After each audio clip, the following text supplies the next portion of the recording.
சுவாமி சரணம். சுவாமியே சரணம் ஐயப்பா. நம்ம பாரத நாடில் எத்தனையோ கோயில்களில் வர பக்தர்களுக்கெல்லாம் அன்னதானம் இருக்குது, அன்னப்பிரசாதம் கொடுக்குறாங்க.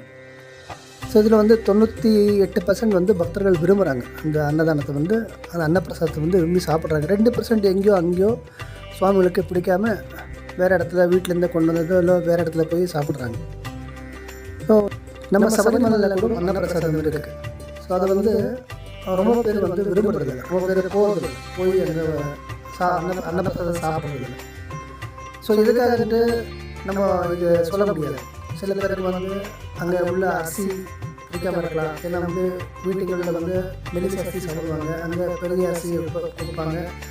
ஸோ அதை உடம்புக்கு ஏற்காமல் இருக்கலாம். அப்புறமா இல்லை ரொம்ப ரீசன் இருக்குது, அதெல்லாம் நம்ம டிஸ்கஸ் பண்ண முடியாது. ஸோ அவங்களுக்கு பிடிச்சப்பட்ட விஷயம். ஸோ அதனால் என்ன பண்ணுறாங்கன்னா சுவாமிமார்கள் அங்கே உள்ள அருகில் உள்ள ஹோட்டலில் தேடி போகிறாங்க. ஸோ நாங்கள் என்ன சொல்ல வரோம்னா, அந்த மாதிரி சுவாமிகளுக்கு அங்கே போய் ஹோட்டலில் தேடணும்னு அவசியம் இல்லை. சுவாமி நம்மளுக்கு வீட்டில் சமைச்சு கொடுக்குற மாதிரி அதே போல் சுவை உள்ள ஒரு ஹோட்டல் நம்ம சபரிமலையில் இருக்குது. ஸோ அது எங்கே இருக்குது? அந்த ஹோட்டலோட பேர் என்ன? 365 நாளும் சபரிமலையில் திறந்துருக்குன்னா இந்த ஹோட்டல் தான். ஸோ அந்த ஹோட்டல் பற்றி தான் நம்ம இந்த வீடியோவில் பார்க்குறோம். சபரிமலையில் 365 நாளும் திறந்துருக்க ஒரே ஹோட்டல் ஹரிபவன் ஹோட்டல். இது மாளிகைப்புறத்தோட இடத்துக்கு போகிற இடத்துக்கு சைடு போகிற ஒரு வழி இருக்குது. அந்த வழி மூலமாக ஸ்ட்ரெயிட்டாக போனாவே நம்மளுக்கு இந்த ஹரிபவன் ஹோட்டல் நம்ம தெரிஞ்சுக்கிறோம். ஸோ இது தமிழ்நாடு, நம்ம தமிழ்நாடு மதுரையிலிருந்து சேர்ந்தப்பட்ட ஐயப்பன் பக்தர் தான் இந்த இது நடத்துகிறாரு. ரொம்ப பக்தியோட பகவானுடைய மிகப்பெரிய ஒரு பக்தியை வச்சு பக்தர்களுக்கு வீட்டுக்குள்ள அந்த டேஸ்ட்டில் சுவையான ஒரு பதார்த்தங்களை கொடுக்கணுன்ற நோக்கத்தோடு இங்கே ஹோட்டல் ஆரம்பிச்சிருக்காரு. அது பகவானோட அது இச்சைன்னு சொல்லணும். ஏன்னா பகவானோட அனுமதி இல்லாமல் யாரும் பண்ண முடியாது.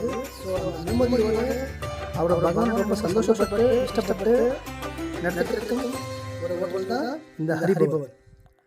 ஸோ இந்த ஹரிபவன் விசேஷம் என்னன்னா, வெறும் தமிழ்நாடு மக்கள் மட்டும் இல்லை, ஆந்திரா, கர்நாடகா, கேரளா, வெளிநாட்டிலிருந்து வர சுவாமிமார்கள், பெரிய பெரிய விஐபிகள், அது இல்லாமல் தவசம் போர்டில் பணியாற்றி வரும் சுவாமிமார்கள், நம்ம ஆலயத்தில் பணியாற்றி வரும் சுவாமிமார்கள் எல்லாருமே இந்த ஹரிபவன் தங்களோட என்ன சொல்கிறது பசியை நீட்டு போகிறாங்க. ஸோ இந்த ஹரிபவன் ஹோட்டலை பற்றி உங்களுக்கு இன்னும் சில விஷயங்கள் நாங்கள் சொல்ல ஆசைப்படுறோம். அதற்காக சீஃப்கான ஸ்ரீ முத்து சுவாமிகள், இந்த ஹோட்டலோட ஓனரான முத்து சுவாமிகளை பற்றி உங்களுக்கு நாங்கள் தெரியப்படுறதுக்கு ஆசைப்படுறோம். ஸோ அவங்கள்ட்ட ஒரு பேட்டி எடுத்துருக்கோம். ஸோ அந்த பேட்டியை நீங்கள் பாருங்கள். சுவாமி விஷயம் சாமிஷன் சாமி, இந்த ஹோட்டலில் எத்தனை வருஷமாக நடத்திட்டு இருக்கீங்க? இப்போ ஹோட்டல் தொடங்கி 21 வருஷம் ஆச்சு சாமி. இல்லை எவ்வளவு கூட்டம் வந்தாலும் அந்த டேஸ்ட்டு மாறாமல் ஃபுட்டு கொடுக்குறீங்களே, சாப்பாடு கொடுக்குறீங்களே, அதை எப்படி உங்களால் மட்டும் சாத்தியமாக சொல்லுங்கள் சாமி. நாங்கள் ஃபஸ்ட்டு இங்கே முதல் 1989 95 வரைக்கும் கஞ்சியை தவிர வேறு கஞ்சி கப்பை தவிர எதுவும் கிடைக்காது. இங்கே நல்லா சாப்பாடு எல்லாமே கிடைக்கிறதா இருந்தால் நாங்கள் முதல் சாமிக்கெலாம் பொங்கல் சாம்பாருக்காக பாத்திரம் கழுவினாக்கா அந்த சாப்பாடு சாப்பிட்றதுக்காகவே நான் அதை வழி சாப்பிட்டுவேன். அப்போ இதே சாப்பாடு எல்லாத்துக்கும் கிடைக்குன்றதுக்காக நான் ஹோட்டலில் தொடங்கி இன்றைக்கி நல்ல முறையில் பண்ணிக்கிருக்கோம். ஏதோ நம்மளால் மாற்றி ஏதோ மாதம் சம்பளம் மாதிரி கிடைச்சா போகும். மிச்சம் நம்மளுக்கு நல்ல ஃபுட்டு கொடுத்தா நம்ம தேடி எங்கே இருந்தாலும் வருவாங்க. நம்ம சாப்பாடு இன்றைக்குமே வகுத்து சாப்பிட்றது அதை சொல்ல இருக்கிறதுல இது சிறந்தது அன்னதானம் மாதிரி. அது அன்னதான பிறகு இடையில நம்ம சாப்பாடு கொடுக்குறோம்னா நம்ம கொடுக்குறது பொருள் நல்லா தரமாக இருக்குன்னு நல்லா கொடுக்கணும். அதுதான் நம்மளோட இது கணக்கு. வேறு ஒன்றும் இல்லை சாமி. ஒரு பருப்பு சேர்த்து போட்டால் நல்லா சாம்பார் நல்லா வரப்போகுது. நம்ம ஒரு பொருள்கள் எல்லாம் நல்லா ஸ்டாண்டர்டான வாங்கி பொருளில் போட்டால் நல்ல முறையில் கிடைக்கும். வர சாமி சாப்பிட்டு ஒரு நேரம் சாப்பிட்டு நம்மளை வாழ்த்துனா அதே போதும் சாமி. சாமி இல்லை எப்படி சாமி இந்த கடை டெண்டர் எப்படி உங்களுக்கு வருஷத்துக்கு எவ்வளோ கட்டுறீங்க சாமி? வருஷத்துக்கு பார்த்தா 50 லட்ச ரூபா, 50 to 60 லட்ச ரூபா வரைக்கும் வருது இந்த கடை டெண்டர். இல்லை ஆன்லைன் டெண்டர் தான். 60 லட்ச ரூபாயில் லாபம் எடுத்துடுறீங்களா?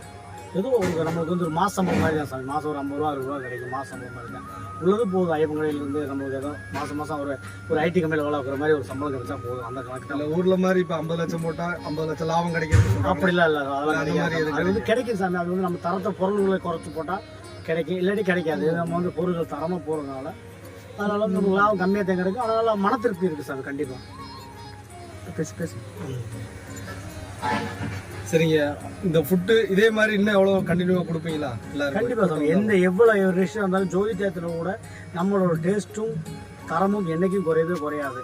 நம்மளை தேடி வந்து சாப்பிட்றாங்கன்னா அதோட மனசாந்தி.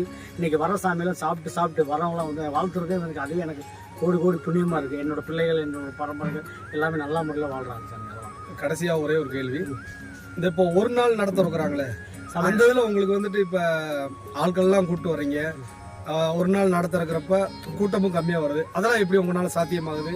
அது ஒன்றும் இல்லை. நம்மளுக்கு வந்து என்னன்னா நம்மளை வந்து இங்கே வந்து 100 பேர் வந்தால் நம்மகிட்ட வந்து ஒரு 80 பேர் நம்மளை தேடி தான் சாமி வருவோம். நம்ம சாப்பாடுறதுனால ஏதோ ஆண்டை முன்னத்தில் அந்த வந்து நம்ம இருக்கிற கடைசியில் தான் கடை ஹோட்டல் வச்சுருக்கோம். இப்போ நம்மளை தேடி சாப்பிட்றாங்கன்னா நம்ம நல்ல பொருள் கொடுக்கும், நல்லா உணவு கொடுக்கும்.